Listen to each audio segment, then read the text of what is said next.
Abayindi abali mu Uganda bakyafunvubidde ku kyokulaba nga nabo bafuna okukiikirirwa okw'enjawulo bafune ku mugaati gw'eggwanga. Omu ku bayindi abaludde mu bukulembeze Singh Katongole agamba okusaba okukiikirirwa mu gavumenti ya Uganda tekiri mu bubi, wabula beewala bakulembeze banajja kweyisa nga Amini babagobe mu nsi yaabwe. Amini teyandikoze kye yakoze,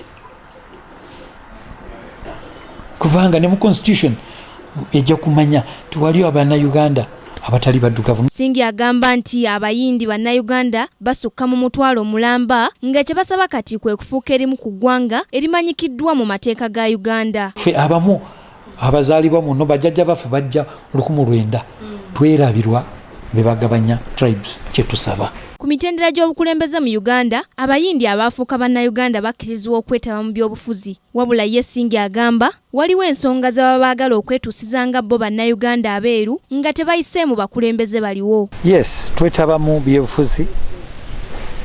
Naaliyo mu byobufuzi e Rubaga. Muganda wange Sanjitana abadde mu byobufuzi e Tororo. Ekyo kituufu.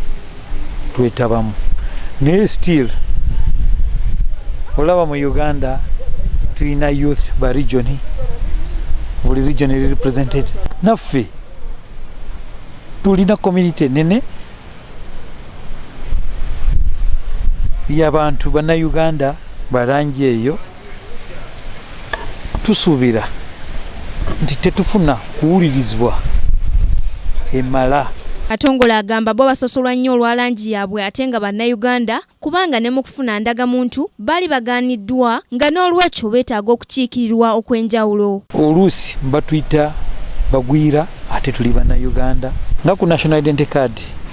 Nga nze bajjajja bange bajja wano, nze ndi third generation. Newe twewandiisa mu National ID kusooka zonna zaali rejected. Abayindi abasinga wano mu Uganda bajja kusuubula